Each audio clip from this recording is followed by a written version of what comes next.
Bonjour et bienvenue dans le podcast Parole d'Histoire, une émission consacrée à l'actualité des livres, des débats et de la recherche en histoire. Je suis André Loez et aujourd'hui pour parler de la Révolution française et plus largement d'un long XVIIIe siècle avec une belle actualité éditoriale, j'ai le plaisir d'être avec Paul Choplin. Bonjour. Bonjour à tous. Vous êtes maître de conférence à l'Université de Lyon, président de la Société d'études robespierristes et vous venez donc de descendre de la chaise de poste de la ville affranchie pour nous rejoindre dans le studio et évoquer plein de bouquins qui sont parus récemment et qui permettent de réfléchir à l'événement. Cette émission, on l'a intitulée Quoi de neuf sur la Révolution, parce qu'il m'a semblé qu'il y avait une actualité éditoriale, culturelle importante, donc on va passer en revue. Voilà, toute une série de parutions en identifiant peut-être un premier thème qui est celui au sens large de l'espace urbain en révolution. Exactement, oui. Plusieurs sorties sur les villes et principalement Paris. Alors pour en parler, on a, je pense qu'il y a un coup de cœur partagé, le livre de Laurent Cuvelier, issu de sa thèse « La ville captivée, affichage et publicité au XVIIIe siècle chez Flammarion », un livre très beau sur le fond et aussi très beau visuellement. Oui, c'est dans la collection d'Antoine Lilti chez Flammarion, donc le présent de l'histoire, si je ne me trompe pas. Et c'est une édition d'une thèse qui est consacrée à la place de l'affiche dans le Paris du XVIIIe siècle. En gros, on va du règne de Louis XIV jusqu'au tout début du XIXe siècle, révolution incluse. On a même quelques petites incursions dans le monde de la publicité mobile dans les années 1820-1830, mais le XVIIIe siècle est le cœur de l'étude. Et c'est une collection, le présent de l'histoire, qui permet d'avoir pas mal d'iconographie. Il y a un beau cahier central qui permet justement de visualiser ces affiches, parce qu'une des grands intérêts, il y en a plusieurs, dans ce livre, c'est aussi de voir la polychromie. On pense à l'affiche en noir et blanc, mais on a déjà des affiches en couleur. Ouais, peintes, surlignées, barbouillées, l'utilisation de la typographie avec une lettre d'une couleur différente, il y a des typographies tricolores splendides. Oui, et donc on a un livre qui nous invite à redécouvrir le Paris du XVIIIe à travers ses murs et le discours sur les murs, à travers ce que l'auteur appelle une économie de l'attention. C'est ça, la ville captivée, comment on attire l'attention, le regard du promeneur ou du travailleur, de la travailleuse qui passe dans cette rue, le flâneur qui va regarder, lire ses affiches, parfois même la déchirer, l'emporter. Tous les usages de l'affiche sont abordés dans ce livre. Oui, c'est ce qui est aussi en fait un livre très actuel, parce que l'économie de l'attention, on sait bien que c'est une préoccupation très forte aujourd'hui à l'heure des réseaux sociaux, et puis il évoque même dans son introduction Times Square et les affichages lumineux, en montrant qu'il y a des reformulations de questions qui finalement, dont la matrice est ce XVIIIe siècle d'une publicité nouvelle. Oui, exactement. Ça, il faut le livre nous invite à reconsidérer ces rues du XVIIIe siècle, loin d'une imagerie héritée du XIXe, XXe ou même du cinéma. Ce sont des murs qui parlent avec tout un ensemble d'affiches, affiches officielles, mais aussi affiches de particuliers, affiches aussi séditieuses, qui créent du trouble à l'ordre public. Et le livre aussi se nourrit beaucoup d'archives policière, puisqu'il y a une police de l'affiche. Il faut contrôler cet espace qui peut être source de subversion réelle ou subversion imaginaire, parce que ce que montre bien aussi l'auteur, c'est comment la police aussi construit un discours sur les usages de ces affiches par la population. Oui, il a d'ailleurs des très belles formules comme la remise en cause de l'ordre mural, par analogie évidemment avec l'ordre moral, qui sont très intéressantes. Et puis il y a aussi cette tension propre au XVIIIe entre la vertu prêtée à l'affiche pédagogique pour éclairer la population sur tel ou tel sujet, et puis les pratiques marchandes commerciales qui font de l'affiche aussi un support pour des publicités, des spectacles, etc. Donc voilà, c'est aussi un lieu de tension entre différents usages de l'écrit et différents usages de l'espace public. Et oui, il faut une régulation de ces affiches. Donc il y a tout un monde d'afficheurs, donc afficheurs officiels, et puis ceux qui travaillent à l'occasion, pour un entrepreneur de spectacle ou pour un journal pendant la Révolution, notamment quand il y a la liberté de la presse, qui aussi pose la question de la réglementation sous la Révolution. Il y a tout un débat que l'auteur présente à l'Assemblée nationale sur, justement, est-ce qu'on peut légiférer sur l'usage des murs? Est-ce qu'on peut créer une véritable règlement? Et on se heurte au problème notamment de l'affichage nocturne qui est très difficile en fait à contrôler. Et puis la question de la calomnie, c'est-à-dire que l'affiche, on voit pendant tout le XVIIIe siècle, peut servir à attaquer une personne, une institution, et donc pendant la Révolution aussi, il y a la peur de cette calomnie qui est une arme politique, et on voit bien que les pouvoirs publics ont le plus grand mal à réguler cette calomnie. Où commence la liberté? C'est un débat qui est sans fin et qui est toujours d'actualité. Où commence la calomnie et où est l'information quand on dénonce les malversations d'un individu? Et donc c'est aussi, l'affiche fait partie de l'arène politique. Et je pense que ce livre marque une étape aussi pour les historiens du politique au XVIIIe siècle et pendant la Révolution. C'est vrai qu'il y a une source qui est évidente, qui sont les journaux, mais maintenant, je pense qu'on ne peut plus ne plus tenir compte de l'affiche. Oui, ce qui reflète d'ailleurs des tournants historiographiques plus larges, de l'ordre des visual studies, des études urbaines. C'est un livre qui est au croisement de beaucoup de courants. Et vous l'avez dit, avec les afficheurs aussi de l'histoire sociale, parce que c'est pas qu'une histoire intellectuelle abstraite de ce qui a écrit sur les affiches, mais c'est aussi l'histoire des formes typographiques, l'histoire des gens qui collent les affiches. Donc, pour moi, en tout cas, le pari de croiser plusieurs registres et de proposer une histoire totale de Paris à travers l'affiche est tenu, et c'est vraiment un livre très, très intéressant. Oui, on a tout ce petit monde de l'imprimerie, parce qu'on pense aux livres, aux journaux, mais on a aussi ce monde des fabricants d'affiches, des colleurs d'affiches, et on voit aussi, voilà, à travers les archives de police, des aspects très, très concrets. Notamment, on peut retenir cette plaisanterie, qui n'en est pas une pour la police, de ces compagnons typographes qui s'amusent, une fois que les lots d'affiches sont faits, à recomposer une affiche avec des caractères qui n'ont aucun sens, et donc ils s'amusent à coller cette affiche dans les rues, créant un attroupement. Et pour la police, cet attroupement est potentiellement subversif de l'ordre public, et on appréhende les compagnons typographes qui ont fait cette fausse affiche. Oui, ça c'est vraiment une affaire, c'est page 197 du livre, et vraiment, il faut aller voir ce passage, parce que c'est stupéfiant, l'affiche est reproduite, et il y a quelque chose il y a un geste presque surréaliste dans la production comme ça, du non-sens dans l'espace urbain, qui vient troubler tout ce qu'on pense devoir être l'ordre mural, justement. Bon, voilà, quelque chose vraiment qu'on recommande. Laurent Cuvelier, la ville captivée, affichage et publicité du 18e. Alors, toujours Paris, toujours la circulation des écrits, mais un livre que vous avez, je crois, beaucoup moins apprécié. Mais alors moi, je l'ai lu, j'ai plutôt aimé, mais évidemment en béotien sur la période. C'est le livre de Robert Darnton, L'humeur révolutionnaire, paru chez Gallimard. Alors Robert Darnton, on ne le présente plus, ou presque, c'est ce grand historien de l'imprimé, des Lumières, de la pré-révolution et des courants d'idées qui circulent dans la capitale. Et ici, il a repris beaucoup de dossiers qu'il avait déjà traités auparavant, à travers une série de courts chapitres qui évoquent, depuis les années 1770, de quelle façon, scandale après scandale, affaire après affaire, les Parisiens se politisent, et se politisent à travers la circulation des nouvelles. Alors c'est une lecture, quand on ne connaît pas bien la période, qui est très très plaisante, mais l'œil du spécialiste est peut-être un peu moins généreux.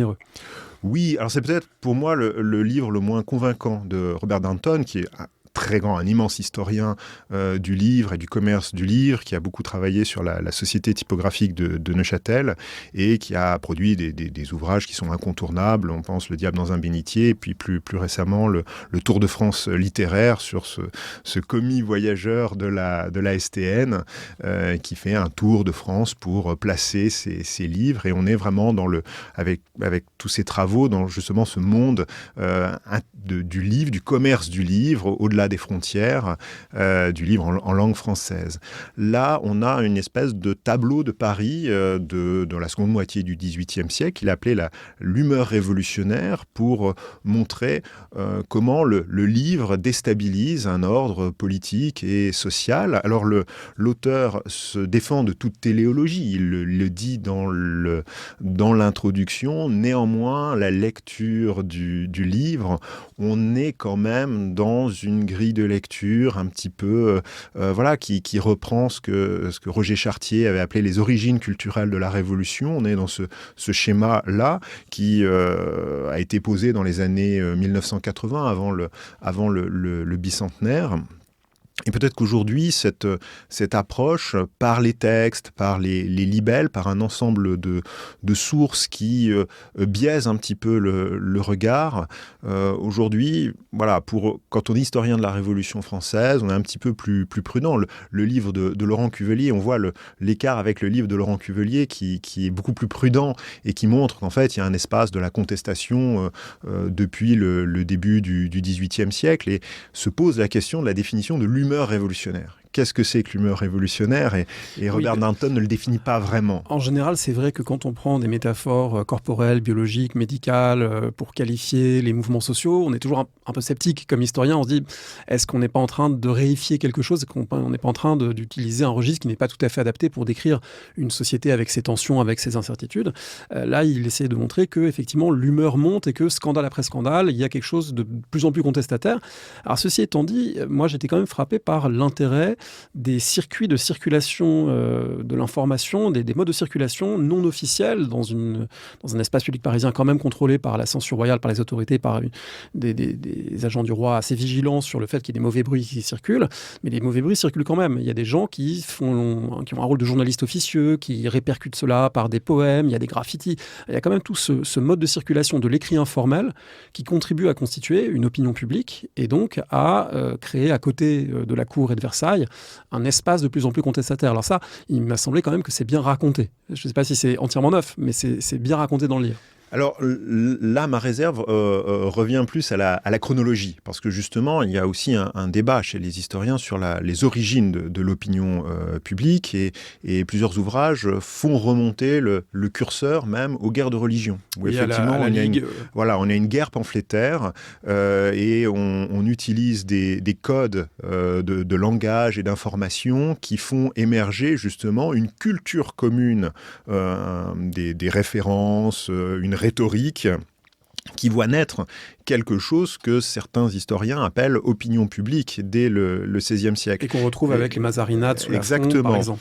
Ce qui se passe quand Henri III se fait chasser de Paris en 1588, la journée des barricades. Alors est-ce que la question qu'on peut se poser, c'est est-ce que finalement cette humeur révolutionnaire, c'est pas un esprit contestataire de crise quand il y a des blocages et qu'on retrouve régulièrement, qui ne serait pas le propre en fait de cette seconde moitié du XVIIIe siècle et qui n'accouche pas forcément d'un renversement de l'ordre politique, institutionnel, social. Alors, si je me fais non pas l'avocat de Darnton, il n'a pas besoin de moi, mais disons de ma lecture, de ma sensibilité à cet ouvrage, est-ce qu'on peut quand même pas penser, l'auteur, je trouve, le montre bien, qu'il y a un effet cumulatif à travers un certain nombre d'affaires, qui ne sont pas d'ailleurs des affaires forcément politiques, la question du jansénisme notamment, et puis la question du renvoi des ministres, le fait qu'on discute à Paris de qui sont les ministres, pourquoi ils sont renvoyés, que fait Maupoux, que fait Necker, etc.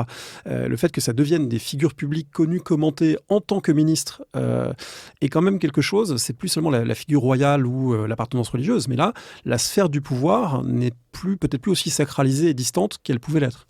Oui, parce qu'on a de fait un nouvel espace de discussion, et on voit bien la différence ici entre la France et l'Angleterre, où on a un discours qui est plus libre, où on a une caricature, une caricature politique qui n'existe pas en France au XVIIIe siècle. Il faut vraiment attendre la Révolution pour que l'art de la caricature fleurisse. Mais on aimerait en fait sortir aussi un petit peu de Paris, parce que cette humeur révolutionnaire, c'est-à-dire que la Révolution se fait à Paris.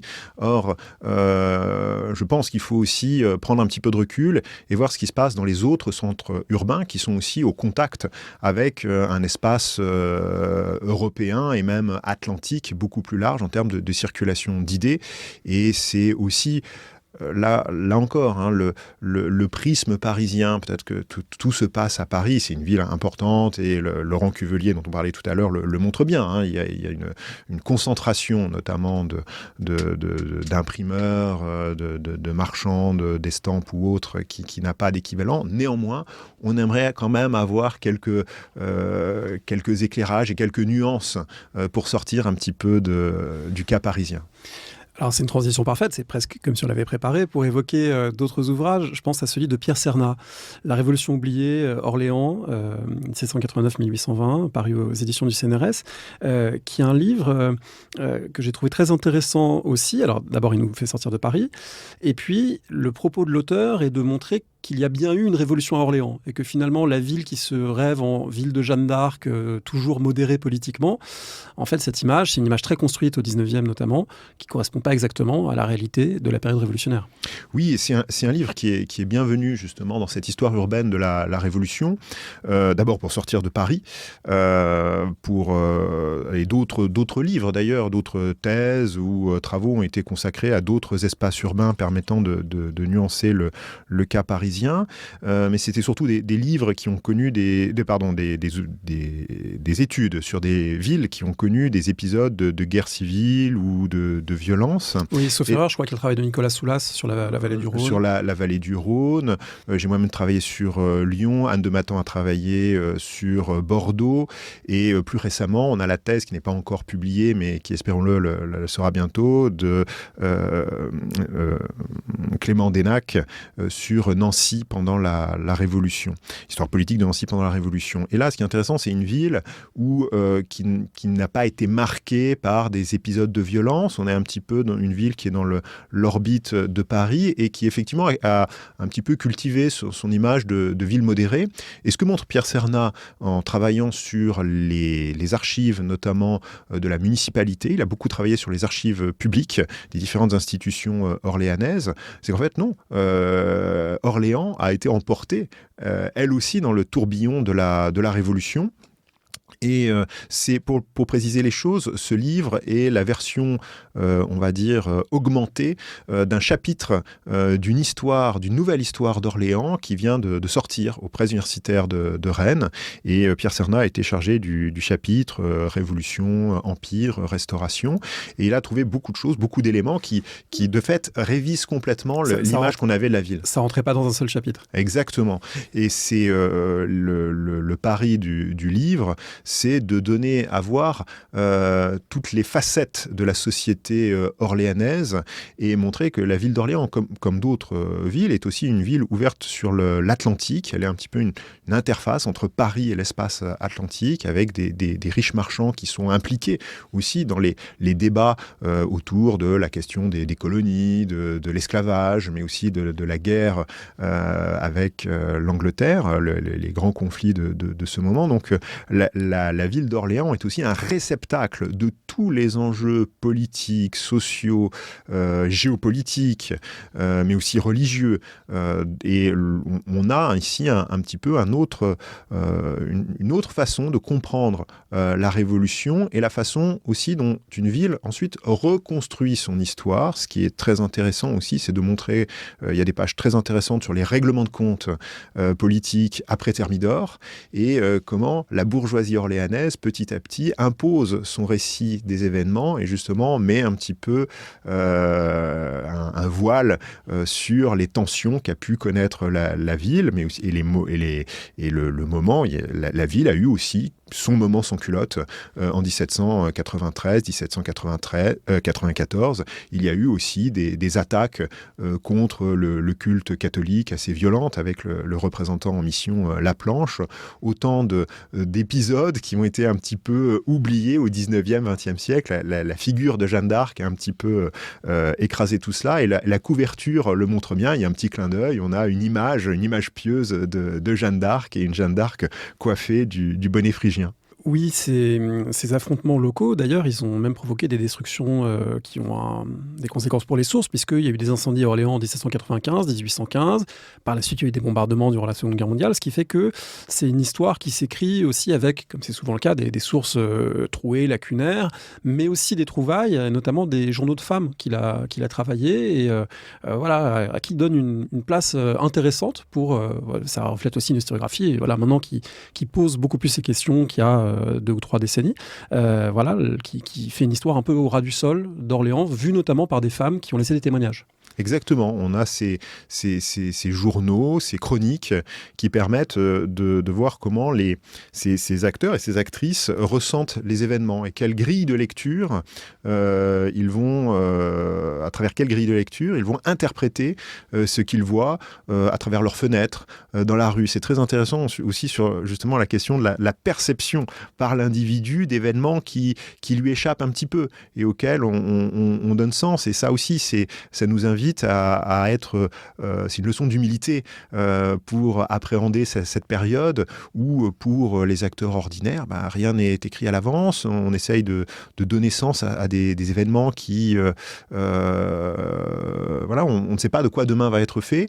L'enchaînement politique, là aussi, n'est pas certain. On voit bien que la République est un régime qui s'invente, qui n'est pas une évidence pour beaucoup. La restauration de la royauté est attendue par certains.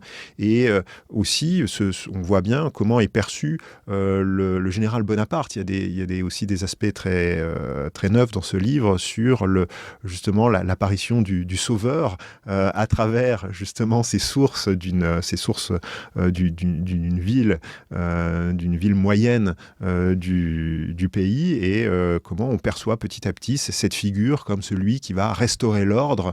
Alors pour certains, peut-être la royauté, pour les catholiques, restaurer la paix religieuse, et comment finalement une ville se rallie à ce personnage qui est garant d'un certain retour à l'ordre. Et ça, on voit à travers ces différentes voies comment Napoléon Bonaparte a réussi à concilier autour de lui différentes aspirations. Ça, c'est aussi le point fort de ces sources, ces écrits du fort privé qui ont été mobilisés par Pierre Cernat. Oui, donc on le voit, une étude locale qui a un intérêt loin d'être seulement monographique. Les bonnes études locales, évidemment, elles permettent d'avoir des perspectives beaucoup plus vastes. Et vous avez évoqué Orléans comme port colonial, ce qu'on n'imagine pas forcément quand on pense à cette ville. Alors, il faut sans doute malgré tout revenir à Paris pour mentionner une exposition importante au musée Carnavalet, qui a assez récemment ouvert ses portes de manière très très réussie, j'ai trouvé. Mais je n'ai pas encore pu aller trop de copies voir l'exposition Paris 1793-1794, une année révolutionnaire. Mais je crois que vous l'avez vue, et du coup, est-ce que vous en conseillez la visite ? Oui. Je précise, c'est jusqu'au 16 février 2025. Oui, un oui enthousiaste. Oui, c'est une très belle exposition, et surtout un gros travail de rassemblement de documents.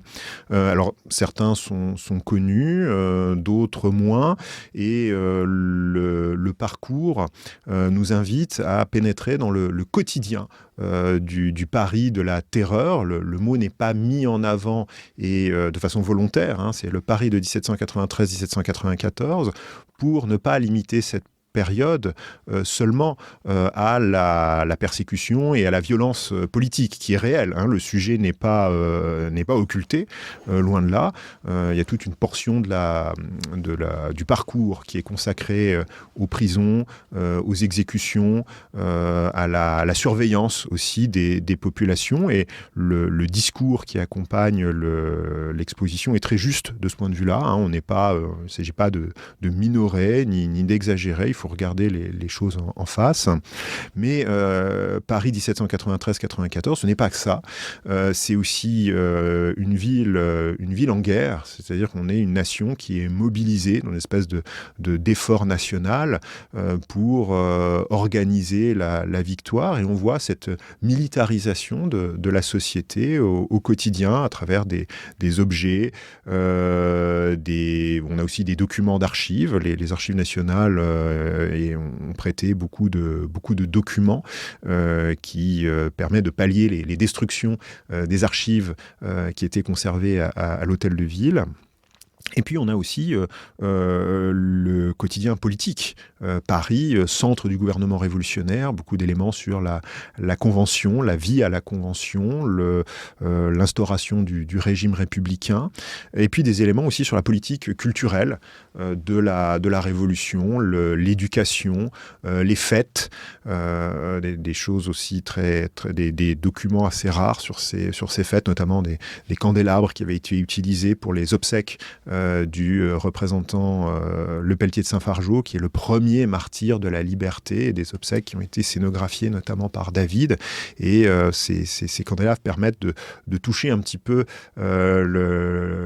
concrètement ce décorum à l'antique qui était destiné aussi à créer une émotion politique. Donc une exposition très réussie, avec juste une petite réserve sur un sujet qui peine encore à être abordé, mais qui est pourtant central à cette époque, c'est le conflit religieux. Et c'est aussi une guerre de religion, la Révolution française, et on a aussi cet aspect de la persécution de l'Église réfractaire qui a laissé des traces dans les mémoires collectifs, et je pense que l'exposition aurait pu aussi s'emparer de ce sujet pour avoir un discours pondéré aussi sur cette question qui encore aujourd'hui suscite pas mal de passion. Mais pour le reste, c'est très complet, et surtout c'est aussi une exposition pour tous les publics. C'est une exposition à hauteur d'enfant. On peut y aller avec des enfants. Les cartels sont très bien faits et un enfant peut voir les vitrines.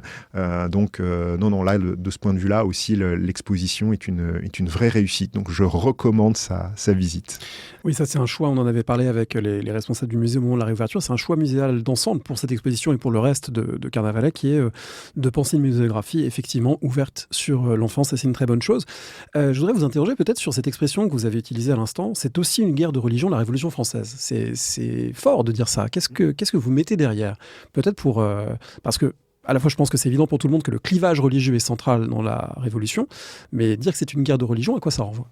Alors c'est une guerre de religion dans le sens où c'est une réactivation mémorielle des guerres de religion de la fin du XVIe siècle, avec une obsession depuis le milieu du XVIIIe siècle. C'est dans le cadre du débat sur la tolérance et de la reconnaissance des protestants qui ont été persécutés après la révocation de l'édit de Nantes, et donc se pose la question de leur intégration dans le corps civique, et donc une reconnaissance qui a lieu en 1787 et qui nourrit un débat sur la tolérance, sur la place de l'Église catholique dans la société, et qui nourrit des peurs en miroir. Dans l'Église catholique, il y a toute une branche intransigeante qui a peur en fait d'une revanche des protestants, et qui a peur aussi d'un complot contre l'Église, un complot des jansénistes, des protestants, des francs-maçons. Et en face, une peur en miroir, peur justement de ceux que l'on commence à qualifier de fanatiques, c'est-à-dire ces catholiques qui refuseraient la tolérance et qui risqueraient donc de se radicaliser et déclencher de nouvelles violences religieuses. C'est le retour des ligueurs et l'angoisse de la Saint-Barthélemy qui est un élément moteur en fait de la crise politique dans toute la France à partir de 1790 et à Paris, mais aussi dans le reste du pays. Et je publie dans le dernier numéro des Annales historiques de la Révolution française un article sur le 10 août, donc le renversement de Louis XVI. Et sur cette journée du 10 août, justement, je propose une grille de lecture où le religieux et cette peur du complot fanatique joue, selon moi, un rôle déterminant dans cette affaire. Alors, ce sont vos sujets de prédilection. Du coup, je rajoute une dernière petite question, parce que il faut aussi prendre garde à ne pas simplifier inversement la question, et on lit parfois que la Révolution, c'est le triomphe d'un athéisme forcené, voulant renverser toute croyance, et que Robespierre en serait le représentant. Les choses sont beaucoup plus complexes, et en fait, le catholicisme, d'abord, reste l'horizon commun pour la quasi-totalité des acteurs, et puis les formes d'éloignement vis-à-vis de l'Église instituée ne prennent pas ou quasiment pas la forme de l'athéisme. Non, parce qu'il y a l'athéisme est socialement condamné par l'essentiel des élites. L'athéisme est clairement présenté comme un péril social, et très rares sont ceux, là j'ai fait des recherches sur le sujet, et très rares sont les auteurs qui se réclament ouvertement ou à demi-mot même de l'athéisme. Et donc le conflit se cristallise sur l'organisation religieuse de la cité, sur le culte, sur les formes de la croyance, et notamment la création d'une nouvelle norme religieuse fondée sur la raison. Et certains veulent dépasser les religions établies, le christianisme, mais pas seulement. C'est pour ça que moi je m'oppose à la notion de déchristianisation, parce que le culte juif a été aussi ciblé. Des synagogues ont été fermées à Paris pendant la terreur en 93-94. 1794. Il ne faut pas l'oublier. Et en fait, l'horizon, c'est ce qu'on appelle à l'époque la religion naturelle, une espèce de religion universelle, une religion des origines que les révolutionnaires voudraient atteindre, célébrer, qui permettrait de dépasser les conflits religieux. Et on n'oubliera pas non plus, pour encore complexifier, que ça relève aussi d'une histoire économique et sociale à travers la vente des biens de l'Église, qui constitue un transfert de propriété absolument massif et qui pose aussi beaucoup d'enjeux, beaucoup de conflits. Le conflit social peut se superposer au conflit religieux dans beaucoup d'endroits. Alors peut-être pour clore ce thème de l'espace urbain en révolution, il faut quand même mentionner une exposition qui n'a peut-être pas exactement la même ampleur qu'à Carnavalet, mais aux archives départementales du Rhône, à Lyon, jusqu'au 23 mars 2025, il y a une exposition Rupture et Fondation, l'héritage de la Révolution dans le Rhône et à Lyon. Oui, c'est une exposition qui a été conçue par le service des archives départementales et métropolitaines de Lyon, en partenariat avec des musées de la région, notamment le musée d'histoire de Lyon, le musée Gadagne, et aussi le musée d'histoire de la Révolution française de Vizille, qui ont prêté des œuvres et des objets. Et l'objectif de cette exposition est de rendre intelligible le déroulement de la décennie révolutionnaire à Lyon. Là aussi, c'est un sujet très complexe, avec un emboîtement de guerres civiles. Il y a une guerre civile entre révolutionnaires et contre-révolutionnaires, mais aussi dans le camp révolutionnaire, dans le camp républicain, on a cette division entre les partisans des montagnards, les partisans des Girondins, et une division qui va se donner lieu à une guerre civile extrêmement violente. Et l'objectif, c'est aussi de traiter ce traumatisme de l'histoire lyonnaise, qui est le siège, le massacre de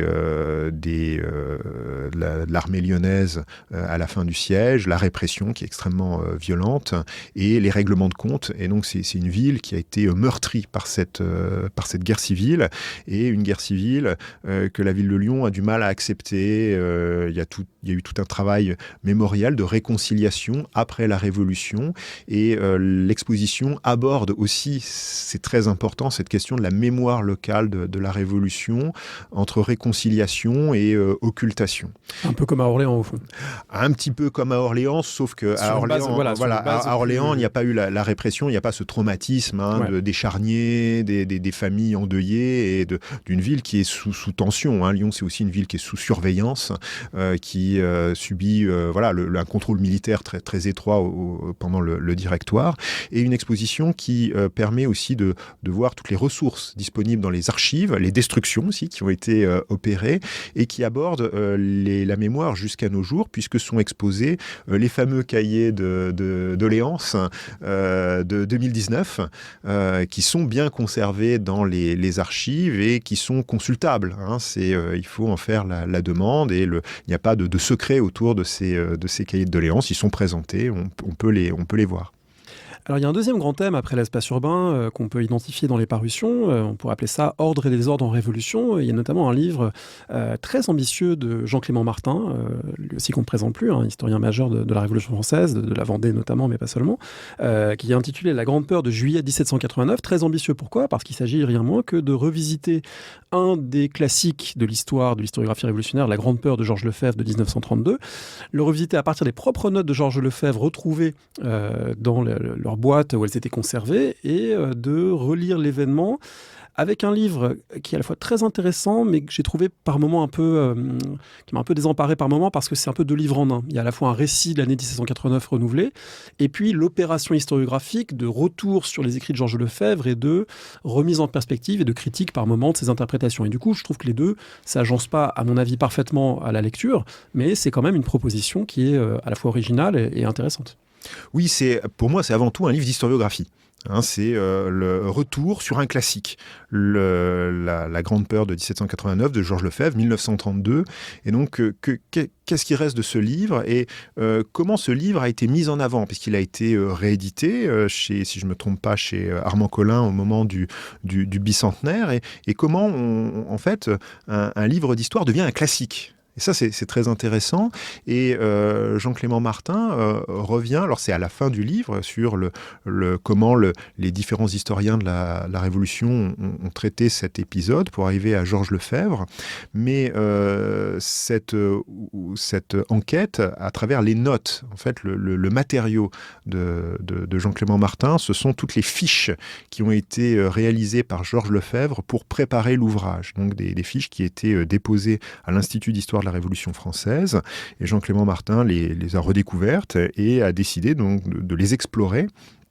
Et donc l'intérêt du livre, c'est aussi de questionner, et ça intéresse au-delà de la Révolution française, la fabrique du livre. Qu'est-ce qu'on sélectionne comme information? Et là, on a justement un hiatus entre l'ensemble des informations collectées par Lefebvre et ce qu'il a utilisé dans son livre. Et donc, sa propre mise en ordre d'un moment désordonné de l'histoire de France. Exactement. Donc qu'est-ce qu'il a laissé de côté? Comment il a traduit ces notes dans le livre, les non-dits sur certains sujets, par exemple les attaques contre les Juifs en Lorraine et en Alsace en 1789, parce qu'on voit bien que ça s'enchasse mal dans le récit qu'il veut proposer.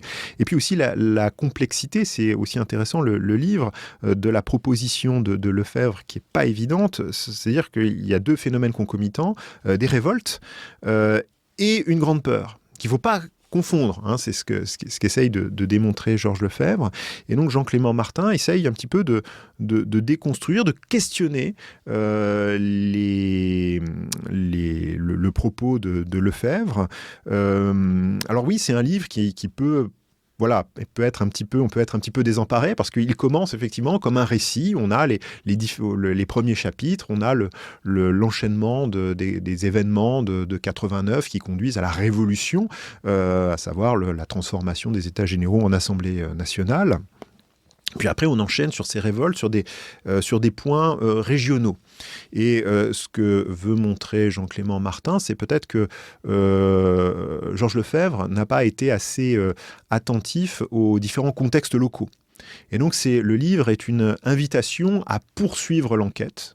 Donc c'est pas du tout une somme sur Jean-Clément Martin n'est pas allé dans les archives, mais c'est un appel à poursuivre l'enquête. C'est pas non plus une attaque contre Georges Lefebvre, à qui il dit la dette et l'importance du travail, mais c'est une remise en perspective. Voilà, c'est ça. C'est-à-dire que et comprendre aussi un petit peu la réception de l'ouvrage qui n'a pas été finalement si bien reçu que ça chez les historiens de la Révolution de l'époque. Et c'est un ouvrage qui a surtout été mis en avant par les fondateurs de l'école des Annales, Lucien Febvre et Marc Bloch, parce qu'ils ont vu justement une volonté de se confronter à ce qu'on appelle dans justement les années 30 la psychologie des foules, et que les historiens universitaires critiquent un petit peu en disant voilà, c'est des schémas qu'il faut interroger, il faut aller au plus près des sources pour comprendre les mécanismes, et ce qui va devenir l'histoire des mentalités.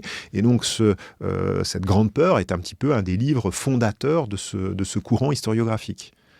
Et ça, Jean-Clément Martin le montre très bien, mais il montre aussi comment ce livre est devenu un petit peu une icône, et finalement qui n'a pas été tellement questionné depuis il est réédité, mais jamais vraiment questionné. Alors qu'en fait, c'est un dossier qui peut être repris.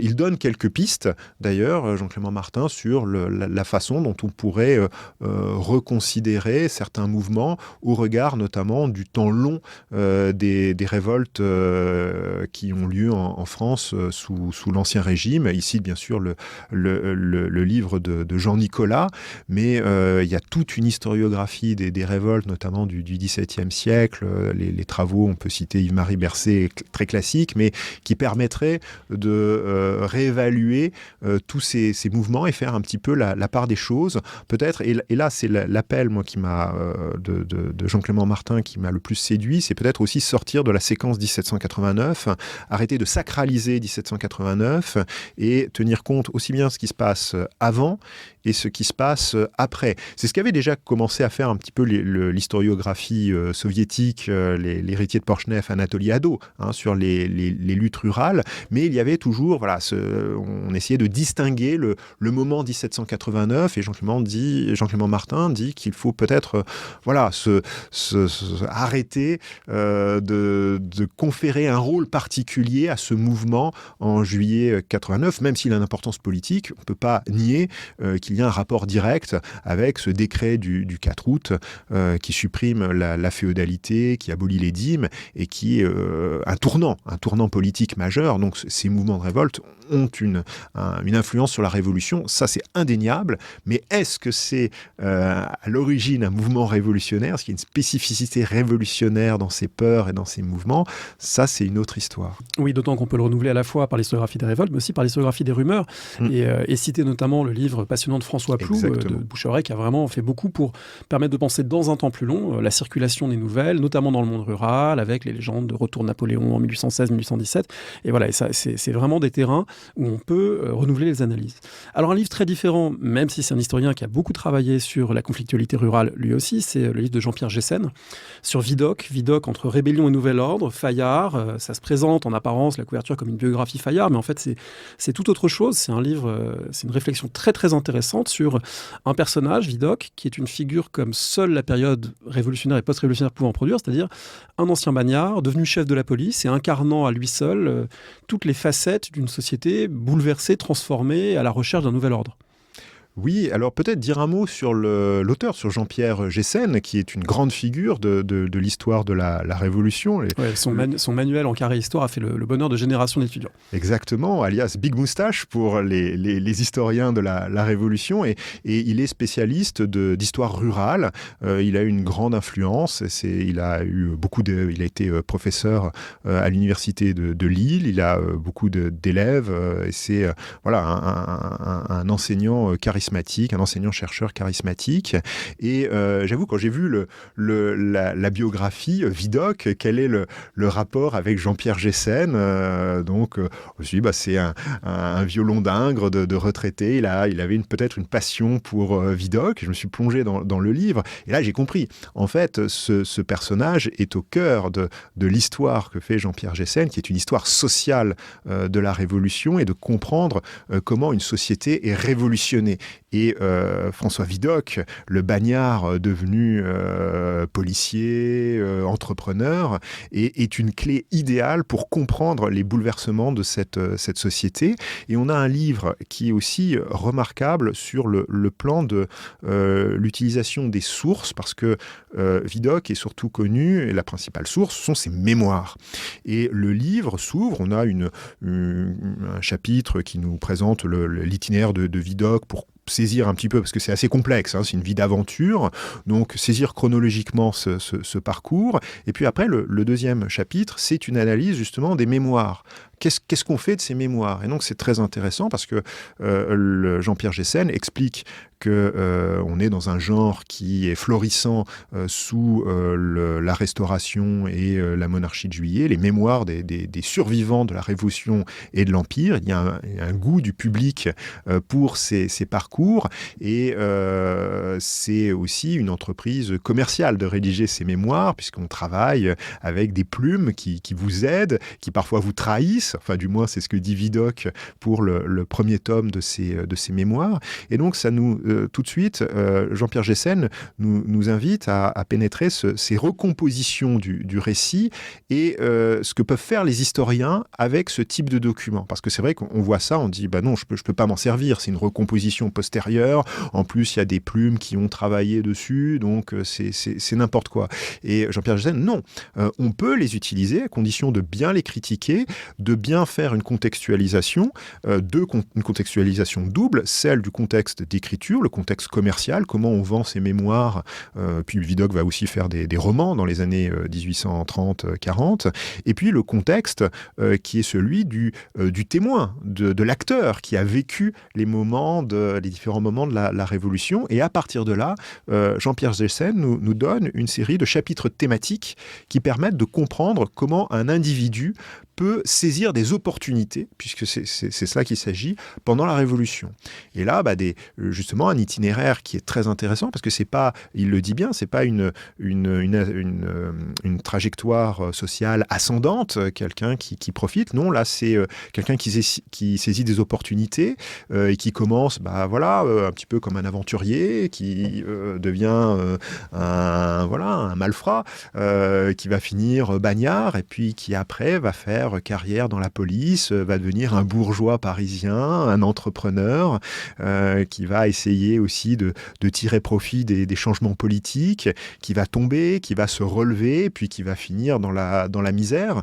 Donc un itinéraire en dents de scie, mais qui est passionnant, parce que on sort un petit peu des biographies des grands personnages. On a une espèce d'individus qui essayent de saisir des opportunités, d'en tirer le maximum de profit, et on voit bien que c'est quelqu'un qui ne réussit pas à se tisser un réseau d'influence pour se maintenir dans sa situation, notamment il n'arrive pas à avoir justement une descendance et à se lier par le mariage avec d'autres grandes familles, mais c'est passionnant. On a notamment, il y a un chapitre très intéressant sur l'armée, comment un jeune homme s'engage dans l'armée au début de la Révolution. Un chapitre sur les voleurs, les chauffeurs qui menaçaient les paysans de les brûler contre rançon.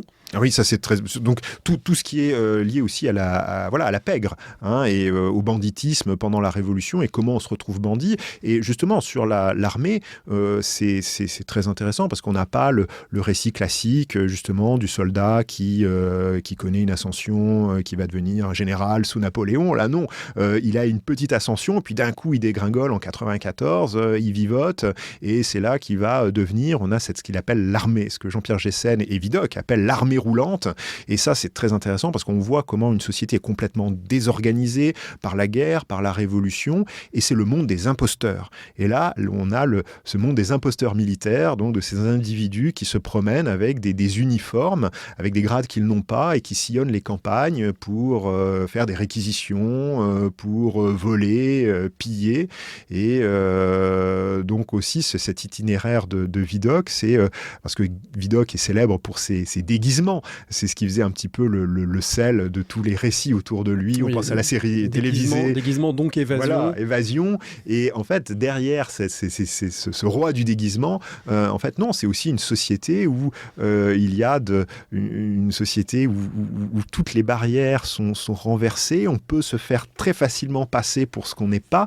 Et Vidocq et d'autres en profitent. Et Vidocq, ensuite, en fera son fonds de commerce. Parce que c'est aussi ce qui suscite le besoin d'ordre. Voilà, exactement. Il en fera son fonds de commerce d'abord pour devenir policier et devenir un des responsables de la sécurité à Paris, d'abord sous l'Empire et la Restauration. Et puis, très intéressant, au début de la monarchie de Juillet, il est l'homme qui se charge de la répression politique des émeutes républicaines de 1832. Et puis, chef d'entreprise, alors ça, c'est aussi passionnant, il est un des pionniers de la production de documents d'identité infalsifiables avec des procédés donc chimiques pour essayer d'obtenir des papiers que des faussaires ne pourraient pas imiter. Mais bon, c'est une affaire qui va capoter, mais qui montre, voilà, on est au cœur, l'un des lignes directrices de l'ouvrage, c'est cette question justement de l'usurpation d'identité et des identités troubles. Alors pour finir, on a deux livres qui vont rassembler des écrits de figures révolutionnaires très marquantes, de figures très marquantes et très, on va dire, du côté le plus à gauche de la Révolution, du côté le plus engagé dans le processus révolutionnaire, Saint-Just, Gracchus Babeuf. J'ai découvert que c'était deux voisins du département de l'Aisne, tous les deux, à une époque où il était politiquement assez différent, sans doute.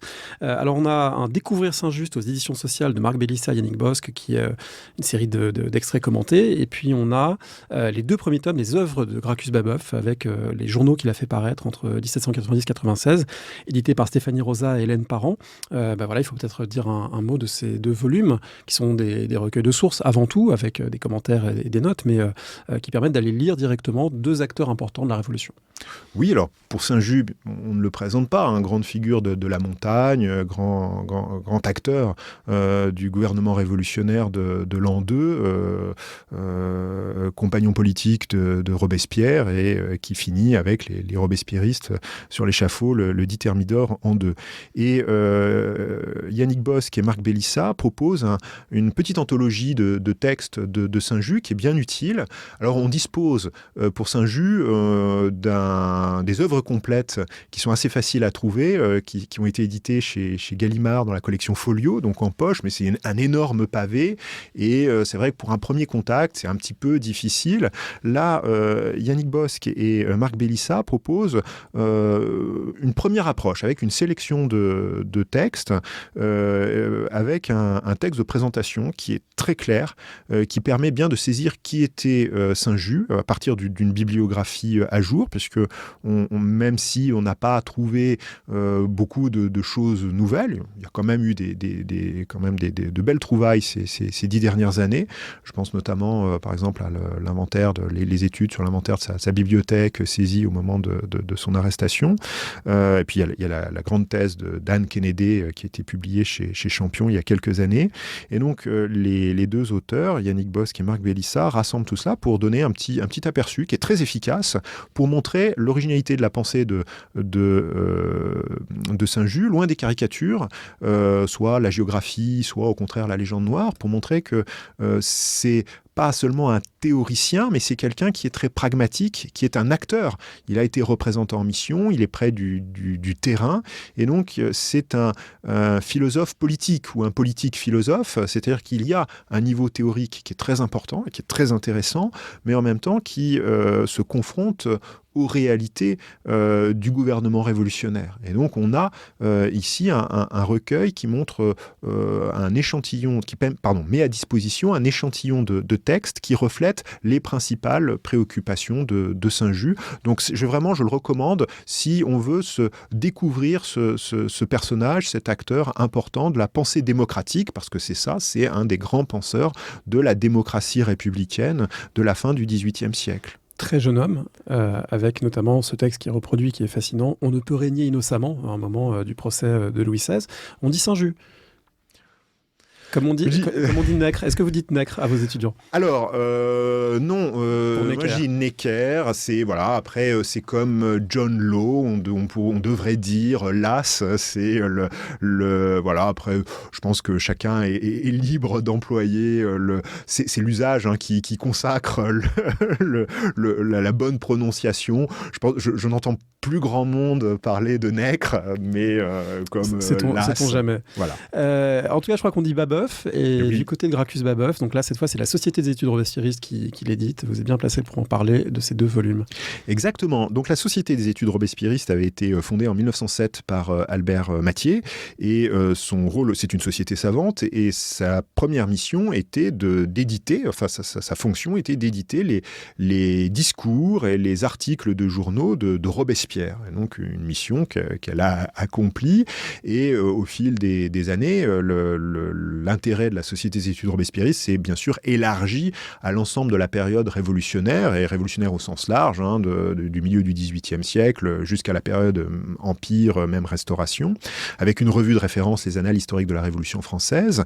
Mais l'édition des sources ne se limite pas à Robespierre, et aujourd'hui, la Société propose donc une autre grande figure de la pensée politique républicaine et démocratique de la fin du XVIIIe siècle, qui est Gracchus Babeuf, qui a été érigé au XIXe siècle en père du communisme, notamment par certains de ses compagnons qui ont survécu. On pense à Buonarroti notamment. Et donc c'est un personnage qui a aussi fait l'objet d'une récupération politique. Il est devenu une icône. Et il était intéressant de revenir sur les écrits de ce personnage et de mettre à disposition à à la fois des chercheurs, mais aussi du grand public curieux, une édition vraiment complète de toutes ces œuvres. Et la Société des études robespierristes a édité donc ces 2 premiers volumes d'un premier tome consacré aux journaux. À l'origine, ça devait faire un tome, mais c'est volumineux, parce que Gracchus Babeuf est surtout connu pour son journal Le Tribun du Peuple, qui a été un des grands organes, justement, de la pensée démocratique républicaine sous le Directoire, pour demander le Directoire, qui est un régime qui, peu à peu, est un régime de notables, un régime autoritaire, et Babeuf se réclame des idéaux de 1789, mais aussi surtout de 1793. Il se présente comme l'héritier de Marat, et c'est ce journal et l'influence qu'il a pu avoir sur les opposants républicains sous le Directoire, ce journal qui lui vaut d'être arrêté et d'être jugé pour complot et exécuté. Et donc Stéphanie Rosa et Hélène Parent, qui sont toutes 2 chercheuses, donc l'une en philosophie, l'autre en littérature, qui sont beaucoup intéressées à ce personnage, sont lancées dans cette publication. Et c'est une édition critique avec un texte de présentation de Babeuf journaliste. Là aussi, c'est très intéressant sur la façon dont on devient journaliste, avec un petit peu les moyens du bord. Babeuf est fasciné par Marat. Il vient pas du même milieu, c'est aussi intéressant. Babeuf vient d'un milieu beaucoup plus modeste. Et comment il se construit un petit peu en autodidacte une culture politique, et comment il cherche à l'exprimer à travers son journal qu'il fabrique. Il y a des passages qui sont très intéressants sur la façon dont toute sa famille est mobilisée dans la fabrication concrète du journal, la surveillance de la police aussi. Et donc ce texte de présentation nous montre bien vraiment la fabrique du journal et la construction politique du personnage. Et puis après, on a une édition critique avec un appareil de notes qui est très utile pour comprendre justement les nombreuses allusions à l'actualité politique du temps qui nous échappent, même pour les spécialistes. Il y a beaucoup d'allusions à la vie politique, notamment après Thermidor et au début du Directoire. Et donc les notes viennent éclairer le texte. Donc on a une édition de référence pour le moment des journaux, et la suite est en préparation. Merci beaucoup, Paul Choplin. On voit que si on s'intéresse à la Révolution et qu'on cherche des cadeaux de Noël, par exemple, il n'y a que l'embarras du choix. Il y a vraiment beaucoup de belles choses. Et on rappelle ces 2 expositions. On peut se rendre jusqu'en février à Paris et mars à Lyon. Je vais me permettre de rappeler une émission diffusée en juillet de cette année avec Colin Jones pour son livre sur le 9 Thermidor, justement, qui était une expérience de lecture absolument passionnante sur vraiment 24 heures de la vie dans le Paris révolutionnaire, et une discussion très très intéressante avec un grand historien de la Révolution. Et j'ajoute un autre cadeau, parce que j'ai oublié d'en parler, le catalogue de l'exposition Paris 1793-94 est remarquable. C'est un abécédaire qui présente les documents de l'exposition, les objets, les œuvres d'art, et c'est à jour de l'historiographie la plus récente, et c'est très bien présenté, ça se lit très bien, et donc là aussi, très beau cadeau, le catalogue de l'exposition Paris 1793-94, une année révolutionnaire. Vous retrouvez comme toujours toutes les références sur le site de l'émission parolehistoire.fr. Merci et à la prochaine fois. Merci d'avoir écouté l'émission. Rendez-vous sur le site parolehistoire.fr pour retrouver l'intégralité des épisodes et des séries thématiques. Rendez-vous également une semaine sur 2 le vendredi avec Alexandre Jublin sur le fil du collimateur pour le podcast L'histoire de la guerre et des conflits armés, le fil de l'épée. N'hésitez pas à laisser une note ou un commentaire sur le podcast, notamment sur iTunes ou Spotify. Et à bientôt pour un nouvel épisode.